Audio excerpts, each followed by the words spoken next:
Welcome to MC novel world, जहां कहानियां सिर्फ सुनी नहीं महसूस की जाती हैं। फायर। अगर तुम्हें पसंद है एक्शन, मिस्ट्री और इमोशन से भरी कहानियां। प्रशिक्षक वर्मा ने कहा, पीठ द्वारा पहले सिखाए गए श्वास लेने के तरीके साधना तकनीकों के समान आध्यात्मिक शक्ति भी विकसित कर सकते हैं।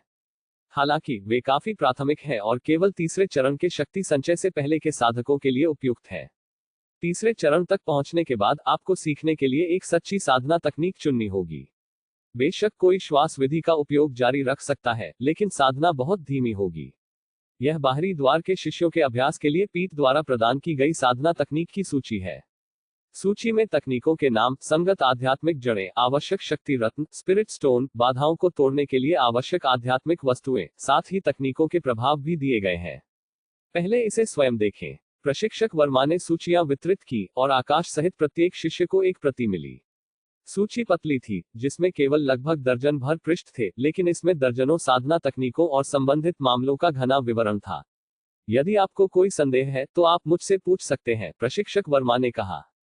शिष्य एक पल के लिए शांत रहे इससे पहले कि उनमें से एक ने हाथ उठाया और पूछा, गुरुवर, क्या आध्यात्मिक जड़ों की तरह साधना तकनीकों को भी विशेषताओं और श्रेणियों के अनुसार वर्गीकृत किया जाता है? प्रशिक्षक वर्मा ने उस शिष्य की ओर उदासीनता से देखा और कहा, आप तीसरे चरण के शक्ति संचय पर हैं और अभी भी इतना सरल प्रश्न पूछ रहे हैं। ऐसा लगता है कि आपने प्रशिक्षक झा की कक्षाओं में ध्यान से नहीं सुना है।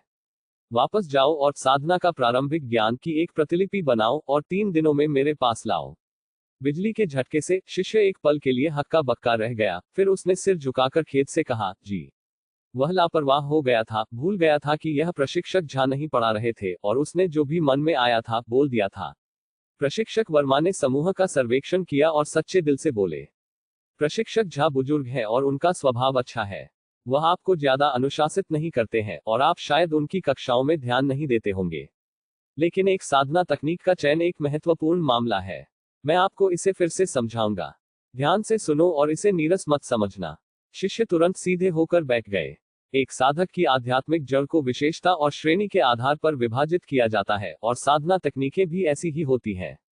आध्यात्मिक जड़ों की विशेषताएं मुख्य रूप से 5 तत्वों पर आधारित होती हैं: धातु, लकड़ी, जल, अग्नि और पृथ्वी।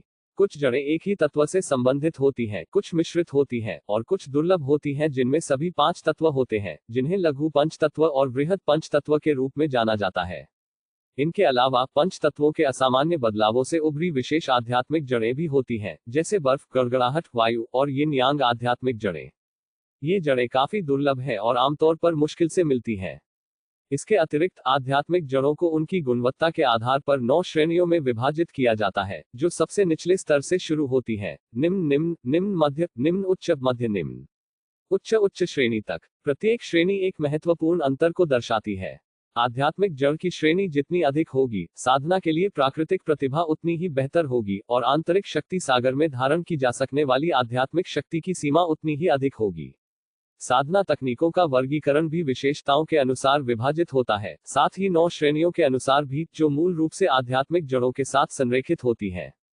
एक साधना तकनीक का चयन करने में किसी को अपनी आध्यात्मिक जड़ पर विचार करना चाहिए, उसकी क्या विशेषता है, और उसी विशेषता की तकनीक का चयन करना चाहिए। आध्यात्मिक जड़ की श्रेणी को आदर्श रूप से तकनीक की श्रेणी से भी मेल खाना चाहिए।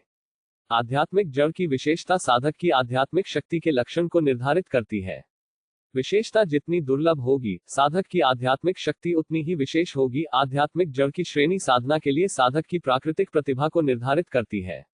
श्रेणी जितनी अधिक होगी, प्राकृतिक प्रतिभा उतनी ही अधिक होगी। क्या एक दुर्लभ आध्यात्मिक जड़ हमेशा बेहतर होती है? एक शिष्य ने दबे स्वर में पूछा। आवश्यक नहीं। विरासत वाले बड़े कुलों और पीठों के शिष्यों के लिए यह एक अच्छी बात है, लेकिन साधारण साधकों के लिए आध्यात्मिक जड़ जितनी दुर्लभ होगी, उपलब्ध साधना तकनीकें उतनी ही कम होंगी, और कुछ को सीखने के लिए कोई तकनीक भी नहीं मिल सकती है, जो एक अच्छी बात नहीं है, प्रशिक्षक वर्मा ने समझाया। क्या होगा यदि साधना तकनीक की विशेषता आध्यात्मिक जड़ की विशेषता से मेल नहीं खाती? एक अन्य शिष्य ने पूछा। इससे कोई फर्क नहीं पड़ेगा, प्रशिक्षक वर्मा ने कहा, क्योंकि आप इसकी साधना नहीं कर पाएंगे। सोने जल की आध्यात्मिक जड़ वाला साधक पृथ्वी और लकड़ी श्रृंखला की साधना तकनीक को सीख ही नहीं सकता। क्या कोई अपवाद नहीं है? प्रशिक्षक वर्मा ने एक भान उठाई और कहा, कम से कम 20,000 से अधिक वर्षों के साधना परिषद के अभिलेखों में कोई दर्ज नहीं है। यदि आप किसी से मिलते हैं तो मुझे जरूर बताना ताकि मैं भी अपना ज्ञान बढ़ा सकूं। शिष्य ने अपना सिर छोटा कर लिया और बात करना बंद कर दिया। गुरुवर, क्या साधना तकनीक की श्रेणी को भी आध्यात्मिक जड़ की श्रेणी से मेल खाना चाहिए? एक अन्य शिष्य ने पूछा। प्रशिक्षक वर्मा ने कहा, एक उच्च श्रेणी की आध्यात्मिक जड़ निम्न श्रेणी की तकनीकों की साधना कर सकती है, लेकिन एक निम्न श्रेणी की आध्यात्मिक जड़ उच्च श्रेणी की तकनीकों की साधना नहीं कर सकती। एक शिष्य ने भ्रमित होकर पूछा, यदि किसी के पास उच्च श्रेणी की आध्यात्मिक जड़ है तो वह निम्न श्रेणी की तकनीक क्यों चुनेगा? क्या इसका मतलब यह नहीं होगा कि कम आध्यात्मिक शक्ति विकसित होगी? प्रशिक्षक वर्मा ने समझाया, तकनीक की श्रेणी जितनी अधिक होगी, साधना के लिए अधिक शक्ति रत्नों की आवश्यकता होगी और बाधाओं को तोड़ने के लिए आवश्यक स्वर्गीय और पार्थिव खजाने उतने ही दुर्लभ होंगे। कुछ खजाने तो साधारण साधकों द्वारा वहनीय ही नहीं होते हैं। उच्च श्रेणी की तकनीक को न चुनना ही बेहतर है, केवल यह जानने के लिए कि साधना के बीच में आप इसे वहन नहीं कर सकते, जिस समय पछताना बहुत देर हो चुकी होगी। क्या होगा अगर एक निम्न श्रेणी की आध्यात्मिक जड़ वाला कोई व्यक्ति एक उच्च श्रेणी की साधना तकनीक का अध्ययन करे? शिष्य ने फिर पूछा। प्रशिक्षक वर्मा ने कहा, साधना पद्धतियों के शास्त्र के अनुसार यदि साधना तकनीक की श्रेणी किसी की अपनी आध्यात्मिक जड़ से अधिक हो जाती है तो साधक अधिक बार बहुत अधिक आध्यात्मिक शक्ति को अवशोषित करेगा, जिससे शक्ति सागर को नुकसान होगा। गंभीर मामलों में शक्ति सागर का पतन किसी की साधना को पूरी तरह से नष्ट कर देगा और इससे भी अधिक कठोर मामलों में कोई राक्षसी कब्जे का शिकार होकर मर सकता है, जिससे जीवन और मार्ग दोनों समाप्त हो जाएंगे। तो ऐसे लोग हैं जो राक्षसी कब्जे का शिकार होते हैं, लेकिन क्या इसका मतलब यह भी है कि ऐसे भी हैं जो नहीं होते हैं? एक शिष्य की आंखें चमक उठी जब उसने पूछा। प्रशिक्षक वर्मा ने उसे एक अर्थपूर्ण नजर दी। हमेशा यह मानकर न चले कि आप अपवाद हैं कि दूसरों को समस्याएं आ सकती हैं लेकिन किसी तरह आपको नहीं आएंगी। जबकि साधना करने वाले कुछ लोगों का भाग्य उनके पक्ष में हो सकता है। आपको भाग्य जैसी अल्पकालिक चीज पर अपना जीवन दांव पर नहीं लगाना चाहिए, अपनी खुद की मौत की तलाश करते हुए। उपस्थित कई शिष्यों ने ऐसे विचार रखे थे और यह सुनकर उन्होंने अपने दिल में एक ठंडक महसूस की और किसी भी अन्य विचार को पालने की हिम्मत नहीं की। प्रशिक्षक वर्मा ने जारी रखा, ये अलग थलग घटनाएं नहीं है, बल्कि साधना के 20,000 से अधिक वर्षों के विकास से रक्त रंजित सबक है। हमारे पूर्ववर्तियों के अनुभवों से सीखने में विफल रहने से गलती करना आसान हो जाता है। एक बार जब एक साधक मार्ग से भटक जाता है तो वे अक्सर अपने भाग्य पर नियंत्रण खो देते हैं। कुछ भाग्यशाली होते हैं कि वे वापस अपना रास्ता खोज लेते हैं, जबकि अन्य हमेशा के लिए खो जाते हैं। प्रशिक्षक वर्मा ने एक आह भरी, कुछ हद तक निराश दिखते हुए आकाश को लगा कि प्रशिक्षक वर्मा किसी चीज से परेशान है। हालांकि प्रशिक्षक वर्मा ने और कुछ नहीं कहा और इसके बजाय सिद्धेश्वर पीठ के बाहरी द्वार शक्ति संचय की साधना तकनीक सूची की ओर इशारा किया और कहा, जैसा कि मैंने अभी उल्लेख किया है, उसमें अपने लिए कुछ उपयुक्त खोजें। याद रखें, साधना में जितना पचा सको उससे अधिक न खाओ, जो उपयुक्त है वही सर्वोत्तम है। सभी शिष्य तब सिर झुकाकर तकनीकों की सूची पलटने लगे। सामान्य विचार को समझने के बाद आकाश ने अपने लिए एक तकनीक खोजना शुरू कर दिया। अपनी निम्न मध्य श्रेणी की आध्यात्मिक जड़ के साथ वह केवल निम्न मध्य श्रेणी की तकनीकों का अध्ययन कर सकता था, लेकिन वह यह जानने के लिए भी उत्सुक था कि उच्च श्रेणी की तकनीकें कैसी थी। आकाश ने सूची के अंतिम खंड में पृष्ठ पलटा और कुछ उच्च श्रेणी की तकनीकों को देखा। आकाश पाताल रहस्य, पीला सूत्र, सर्वोच्च श्रेणी, पृथ्वी श्रृंखला की आध्यात्मिक जड़ों वाले साधकों के लिए उपयुक्त आध्यात्मिक शक्ति के 120 चक्रों की साधना करने में सक्षम। शक्ति संचय क्षेत्र की पूर्णता तक पहुंचने के लिए कम से कम 5000 शक्ति रत्न की आवश्यकता है और इसके लिए रहस्य पीली घास, कड़वे जल की जड़, स्वर्ग रहस्य पत्थर जैसे स्वर्गीय और पार्थिव खजानों की आवश्यकता होती है। कोमल जल आज्ञा, सर्वोच्च श्रेणी, जल श्रृंखला की आध्यात्मिक जड़ों वाले साधकों के लिए उपयुक्त आध्यात्मिक शक्ति के 130 चक्रों की साधना करने में सक्षम। शक्ति संचय क्षेत्र की पूर्णता तक पहुंचने के लिए कम से कम 5200 शक्ति रत्न की आवश्यकता है और इसके लिए 100 वर्षीय जड़हीन जल, चांदी के सर्प का रक्त जैसे स्वर्गीय और पार्थिव खजानों की आवश्यकता होती है। पंच तत्व अवशोषण शक्ति तकनीक, सर्वोच्च श्रेणी, पंच तत्व श्रृंखला, धातु, लकड़ी, जल, अग्नि और पृथ्वी की आध्यात्मिक जड़ों वाले साधकों के लिए उपयुक्त आध्यात्मिक शक्ति के 150 चक्रों की साधना करने में सक्षम। शक्ति संचय क्षेत्र की पूर्णता तक पहुंचने के लिए कम से कम 6000 शक्ति रत्न की आवश्यकता है और इसके लिए स्वर्ण युवान पत्थर, पिघलने वाली अग्नि पत्थर, 100 वर्षीय मिट्टी जैसे स्वर्गीय और पार्थिव खजानों की आवश्यकता होती है। आकाश हक्का बक्का रह गया। शक्ति संचय क्षेत्र को पूरा करने के लिए अकेले शुद्धिकरण के लिए कम से कम 5 से 6,000 शक्ति रत्न की आवश्यकता होती है, जिसमें सहायक साधना और बाधाओं को तोड़ना शामिल नहीं है। कुछ दुर्लभ स्वर्गीय और पार्थिव खजाने तो 5 से 6,000 शक्ति रत्नों की लागत से भी अधिक हो सकते हैं। आकाश को केवल 50 शक्ति रत्न कमाने में पूरे 1 महीने की कड़ी मेहनत लगी थी। हजारों के पैमाने पर खपत का विचार मात्र ही उसे सिर से पैर तक सिहरन देने के लिए काफी था। आकाश ने दूसरों को कहते सुना था कि साधारण मुक्त साधक, यहाँ तक उच्च श्रेणी की आध्यात्मिक जड़ों वाले भी उच्च श्रेणी की तकनीकों की साधना वहन नहीं कर सकते। यदि कोई ऐसा करने पर जोर देता है तो आमतौर पर केवल 2 ही तरीके उपलब्ध थे। एक था एक बड़े पीठ को खोजना, एक बुजुर्ग को गुरु के रूप में लेना और आंतरिक द्वार में प्रवेश करना, खुद को जीवन भर के लिए पीठ से बांध लेना, कभी न छोड़ना। दूसरा था एक परिवार में विवाह करना, परिवार को अपनी साधना का समर्थन करने देना, लेकिन परिवार निष्ठा बदलने की मांग करेगा, अपना नाम, माता पिता, पृष्ठभूमि और सभी पिछले लगाव को त्याग देगा। हालांकि आपके पास एक भविष्य हो सकता है, आप अब स्वयं नहीं रहेंगे। कोई भी विकल्प क्यों न चुना जाए, इसका अनिवार्य रूप से मतलब निर्भर होना था। साधना का वादा तो था, लेकिन अपने जीवन पर कोई नियंत्रण नहीं था। कोई आश्चर्य नहीं कि साधक अक्सर कहते हैं, पहले भाग्य फिर किस्मत और तीसरा भू आकृति विज्ञान। एक साधक का भाग्य 2 बार निर्धारित होता है, एक बार उनकी आध्यात्मिक जड़ से और एक बार उनके जन्म से। भाग्य को धता बताने और अपनी किस्मत को पलटने का विचार कहने में आसान है, लेकिन करने में। आकाश ने एक लंबी आह भरी। इसे भूल जाओ, अभी के लिए वर्तमान कार्यों पर ध्यान केंद्रित करो। आकाश ने सोचा, इससे पहले कि वह ईमानदारी से निम्न और मध्य श्रेणी की तकनीकों को पलटना शुरू करे। लघु पंच तत्व सूत्र, एक निम्न से मध्य श्रेणी की तकनीक पंच तत्व श्रृंखला की आध्यात्मिक जड़ों वाले साधकों के लिए उपयुक्त, आध्यात्मिक शक्ति के 70 चक्रों की साधना करने में सक्षम।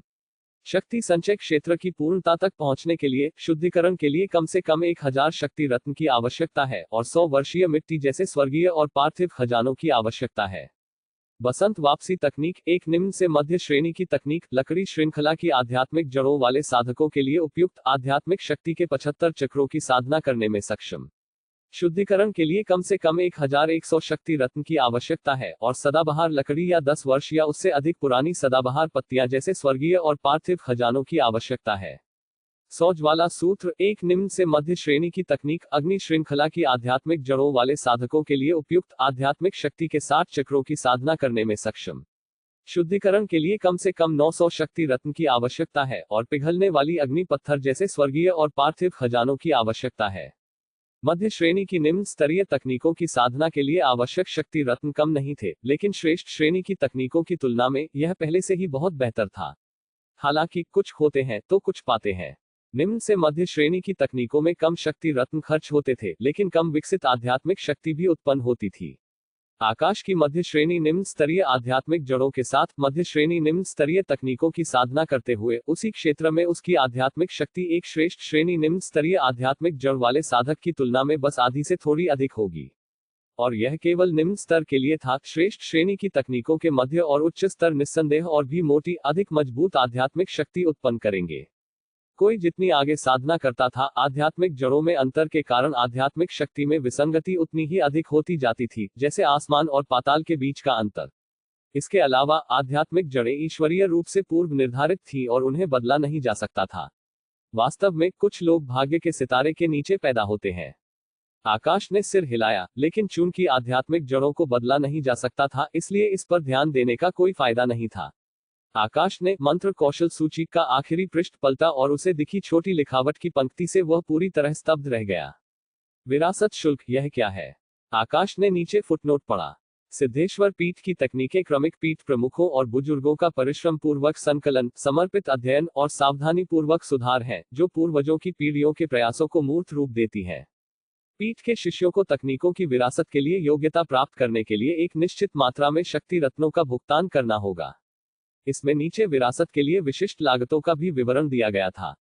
एक श्रेष्ठ श्रेणी निम्न स्तरीय तकनीक के लिए विरासत शुल्क 1100 शक्ति रत्न था, लेकिन श्रेष्ठ आध्यात्मिक जड़ों की कमी के कारण छूट थी, जिससे यह केवल 999 शक्ति रत्न था।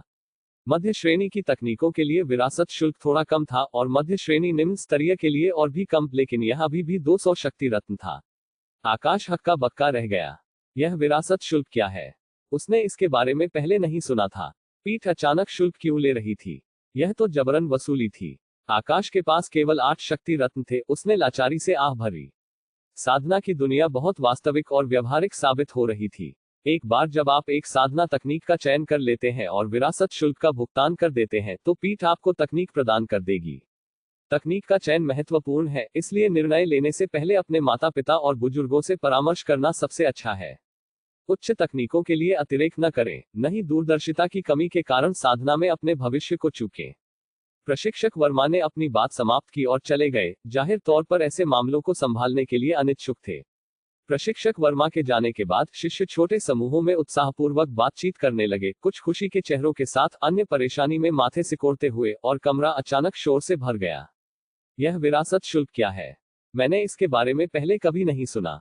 कौन जानता है, लेकिन अगर पीठ इसे इकट्ठा कर रही है, तो क्या हम भुगतान करने से मना भी कर सकते हैं? आकाश पाताल रहस्य पीला सूत्र के लिए केवल विरासत शुल्क ही 1000 शक्ति रत्नों से अधिक है। छी छी। अगर आप वास्तव में इसे सीखते हैं, तो आप शायद पीठ की गुलामी में समाप्त हो जाएंगे। धन्यवाद। मेरी आध्यात्मिक जड़ तो योग्य भी नहीं है। मेरे दोनों माता पिता के पास मध्य श्रेणी की आध्यात्मिक जड़ें हैं, तो मेरे पास केवल निम्न श्रेणी की आध्यात्मिक जड़ क्यों है? मेरे लिए चुनने के लिए शायद ही कोई तकनीक हो। आपको साधकों की आध्यात्मिक जड़ों के विकास पर ग्रंथ पढ़ना चाहिए, ताकि पता चले कि मध्य श्रेणी की आध्यात्मिक जड़ों वाले माता पिता तुम्हारी जैसी निम्न श्रेणी की जड़ वाले को क्यों जन्म दे सकते हैं। वैसे क्या हमारे पास वास्तव में यहाँ श्रेष्ठ आध्यात्मिक जड़ वाला कोई है? हाँ, मेरा एक दूर का चचेरा भाई है जिसके पास श्रेष्ठ आध्यात्मिक जड़ है, लेकिन उसका पिता जुआरी है और उसकी माँ आलसी है। उनका परिवार बहुत गरीब है और उसने केवल निम्न से मध्य श्रेणी की तकनीक चुनी, अपनी अच्छी जन्मजात क्षमता को पूरी तरह से बर्बाद कर दिया। यह कितनी शर्म की बात है। फिर भले ही मेरे पास श्रेष्ठ आध्यात्मिक जड़ हो, मैं अभी भी साधना वहन नहीं कर पाऊंगा। आप हमेशा एक अमीर परिवार में शादी कर सकते हैं। कोई संभावना नहीं। शिष्यों ने चर्चा जारी रखी, जबकि आकाश ने भी अपनी छोटी थोड़ी टिका कर सोचा। इस पीठ के विरासत शुल्क ने उसकी अपेक्षाओं को पार कर दिया था। मंत्र कौशल सूची में साधना तकनीकों को सूचीबद्ध किया गया था जिन्हें आकाश चुन सकता था, लेकिन उसके माता पिता ने अभी अभी मुश्किल से उसके रहने के खर्च को इकट्ठा किया था और कम समय में वे उतने शक्ति रत्न खर्च नहीं कर सकते थे। यहाँ और वहां से उधार लेकर भी अगर वे धनराशि इकट्ठा कर सकते थे, तो इससे परिवार पर एक भारी बोझ पड़ेगा। चूंकि ऐसा है, मैं अभी के लिए एक साधना तकनीक नहीं चुन सकता। मैं श्वास वसूली तकनीक से काम चलाऊंगा। मैं तब तक इंतजार करूंगा जब तक कि मैं रचनाएं बनाकर पर्याप्त शक्ति रत्न जमा नहीं कर लेता, इससे पहले कि मैं सूची से साधना के लिए एक तकनीक का चयन करूं। आखिरकार मैं अभी तीसरे चरण के शक्ति संचय तक ही पहुंचा हूं। चौथे चरण में तोड़ने से पहले अभी भी कुछ समय है। आकाश ने मंत्र कौशल सूची को अपने भंडारण बैग में फेंक दिया। इसे जल्द ही अपने माता पिता को दिखाने के लिए घर वापस लाने की योजना नहीं बना रहा था। उसकी प्राथमिकता शक्ति रत्न कमाने के लिए रचनाएं बनाना थी। अगले दिनों में आकाश का जीवन पहले जैसा ही रहा, अपनी साधना में लगे रहना, कक्षाओं में भाग लेना और अपने खाली समय में रचनाएं बनाना। पीठ का जीवन एक जैसा था, फिर भी यह काफी आरामदायक भी था। तुंगलिंग शिखर सुरम्य था, जिसमें घनी हरियाली और कभी कभी धुंध होती थी, पक्षियों द्वारा अक्सर देखा जाता था और फूलों की सुगंध से घिरा रहता था। कक्षाओं के बाद बाहरी द्वार के शिष्य अक्सर पहाड़ों के बीच घूमते थे। महिला शिष्य सुंदर और सुरुचिपूर्ण एक साथ फूल देखने का आनंद लेती थी। पुरुष शिष्य पहाड़ों के पार आत्मा जानवरों का पीछा करते थे, जबकि पुरुष और महिला साधकों के नए जोड़े एकांत फूल भरे झरनों में मीठी बातें फुसफुसाते थे और ईर्ष्यालु शिष्य कभी कभी लड़ते थे। हालांकि इन सब का आकाश से कोई लेना देना नहीं था, जिसने अपना पूरा ध्यान रचनाओं को समर्पित कर दिया था। खाने और कक्षाओं में भाग लेने के अलावा वह अपना सारा समय रचनाओं पर शोध करने में बिताता था, यहाँ तक अपनी नींद में भी पत्थर की शिला पर रचना अंकन का अभ्यास करता था। परिचित साथियों के बीच मनोज दारा 5वें चरण के शक्ति संचय तक पहुंच गया था और मनोज शुभ्रा और मनोज छोटू पहले ही चौथे चरण को प्राप्त कर चुके थे। वे तुंगकसेन शिखर पर साधना कर रहे थे। हालांकि दोनों शिखर दूर नहीं थे। यह जानते हुए कि आकाश रचनाओं के बारे में सीखने पर ध्यान केंद्रित कर रहा था, वे आमतौर पर बिना किसी अच्छे कारण के उसे परेशान नहीं करते थे। अपने मासूम और बुद्धिमान चेहरे के साथ, एक हानिरहित उपस्थिति और मिलनसार व्यवहार के साथ आकाश तुंगलिंग शिखर पर काफी पसंद किया जाता था और किसी ने भी उसे धमकाने के बारे में नहीं सोचा। इसके अलावा रचनाओं में आकाश की उपलब्धियां प्रभावशाली थी, जिसने प्रशिक्षक वर्मा का ध्यान आकर्षित किया था। आकाश को धमकाने की कोशिश करने वाले किसी भी व्यक्ति को प्रशिक्षक वर्मा को पता चलने पर गंभीर परिणाम भुगतने पड़ते। प्रशिक्षक वर्मा शिष्यों के बीच कलह और साधना पर ध्यान केंद्रित न करने से घृणा करते थे, पता चलने पर अत्यधिक गंभीर दंड देते थे। इसके अलावा मनोज दारा और अन्य हमेशा आकाश का ध्यान रखते थे। वे लंबे और मजबूत थे, शरीर साधना के मार्ग पर चलते थे और बड़े काले पहाड़ में राक्षस शिकारी बनने की योजना बना रहे थे। अपने खाली समय में वे स्पर्धा के अवसरों की तलाश करते थे। जब भी आकाश के अंत में कोई परेशानी होती थी तो वे जल्दी से अपनी आस्तीनें ऊपर करते थे और तुंगकसेन शिखर से भाग आते थे। आकाश अपनी साधना में अविचलित का केवल एक अन्य शिष्य अनिल अन्नू गोलू के साथ बातचीत हुई थी। आकाश ने नए साल से पहले अनिल गोलू से उधार लिए गए 10 शक्ति रत्न लौटा दिए। जब आकाश ने उसे शक्ति रत्न दिए तो अनिल गोलू हक्का बक्का रह गया था, स्पष्ट रूप से ऋण के बारे में भूल गया था। उसे याद आने में कुछ समय लगा। सिद्धेश्वर नगर के आनंद परिवार के एक वंशज के रूप में उसने वास्तव में 10 शक्ति रत्नों की ज्यादा परवाह नहीं की। यह भी संभव था कि उसकी याददाश्त खराब हो। कुछ देर माथे पर झुर्रियां डालकर विचार करने के बाद अनिल गोलू का भाव अधिक जटिल हो गया, क्योंकि उसने कहा, मैं ऐसे ही बड़ा हुआ हूं और तुम पहले ऐसे व्यक्ति हो जिसने उधार लेने के बाद वास्तव में शक्ति रत्न लौटाने के बारे में सोचा है। आकाश ने मन ही मन आह भरी, सोचा कि यह एक जमींदार के मूर्ख बेटे की भोलापन होनी चाहिए। उधार दिए गए कुछ शक्ति रत्न शायद वह भूल गया था, जबकि अन्य को उधार लेने वालों ने जानबूझकर नहीं लौटाया होगा। उसे वास्तव में शक्ति रत्नों की कमी नहीं थी, इसलिए समय के साथ वह बस आदी हो गया था। तुम इतने दयालु हो, सावधान रहना कि दूसरों द्वारा धोखा न दिया जाए। आकाश ने बीच वाक्य में अपने शब्द बदल दिए, मूर्ख से दयालु तक, और अनिल गोलू के कंधे पर थपथपाया, उसे लाक्षणिक रूप से सलाह दी। अनिल गोलू का भाव और भी जटिल हो गया, छू जाने का एक संकेत के साथ। छोटे आकाश भाई, सब कहते हैं कि मैं मूर्ख हूं, लेकिन केवल तुम जानते हो कि मैं सिर्फ दयालु हृदय का हूं। जितने भी शिष्यों से मैं मिला हूं, तुम सबसे चतुर हो। कोई आश्चर्य नहीं कि तुम रचनाएं बनाने में इतने अच्छे हो। एक पल के लिए आकाश निःशब्द था। लगभग 1 महीने के बाद पीठ में 10 दिन का अंतराल था, जिसमें 2 दिन की छुट्टी दी गई थी। आकाश ने पीठ छोड़ दी और उत्तर गली पर भाग्य समागम गया, जहां उसने मैनेजर वांग को अपनी बनाई गई तेज अग्नि रचना सौंपी। फिर पूछा, क्या आपके पास तेज अग्नि रचना से थोड़ी कठिन कोई रचना है, कुछ ऐसा जो अधिक शक्ति रत्नों के बदले में बदला जा सके? मैनेजर वांग ने आकाश पर एक नजर डाली। क्या आपके बड़े भाई ने आपको पूछताछ करने के लिए कहा? हाँ, आकाश ने सिर हिलाया। एक है। मैनेजर वांग ने अपना सिर झुकाया और डेस्क के पीछे टटोला, फिर एक रचना आरेख निकाला जिस पर कई अनजान रचना अंकन थे। यह है ठोस पृथ्वी रचना, जो मिट्टी और पत्थर को जमा सकती है। यह आमतौर पर साधकों द्वारा घर बनाते समय या दरवाजों और खिड़कियों को मजबूत करते समय उपयोग की जाती है। ठोस पृथ्वी रचना तेज अग्नि रचना से थोड़ी अधिक कठिन है, और प्रत्येक ठोस पृथ्वी रचना पद्धति के लिए 2 शक्ति रत्न का मुआवजा है। 2 शक्ति रत्न, यह तेज अग्नि रचना के इनाम का 2 गुना है। क्या मैं पहले रचना विधि का नक्शा देख सकता हूं? मैनेजर वांग ने आकाश को एक ऐसी नजर दी जिसका अर्थ था, तुम्हारे देखने का क्या फायदा? तुम्हारे भाई को देखना चाहिए। फिर भी अपने शब्दों के बावजूद उसने नक्शा आकाश को सौंप दिया। ये बुनियादी रचना विधि के नक्शे वैसे भी खास दुर्लभ वस्तुएं नहीं थे, इसलिए उन्हें दूसरों को दिखाने में कोई नुकसान नहीं था। आकाश ने नक्शे पर एक नजर डाली और महसूस किया कि वास्तव में कई रचना अंकन ऐसे थे जो उसने पहले कभी नहीं देखे थे, और वे उसकी पीठ के प्रशिक्षकों द्वारा सिखाए भी नहीं गए थे। मुझे आश्चर्य है कि इस रचना को सीखने में कितना समय लगेगा।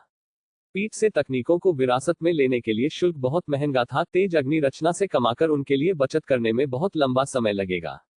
आकाश एक नई रचना बनाना चाहता था, लेकिन वह थोड़ा झिझका। अगर गुणवत्ता अच्छी नहीं हुई तो वह शक्ति रत्न खो सकता है, और अगर वह इसे सीख नहीं पाया, समय सीमा के भीतर पूरा करने में विफल रहा, तो रचना मंडप पूरी जमा राशि काट लेगा। खैर, भेड़ को जोखिम में डाले बिना भेड़िया नहीं पकड़ा जा सकता। आकाश ने अपना फैसला किया।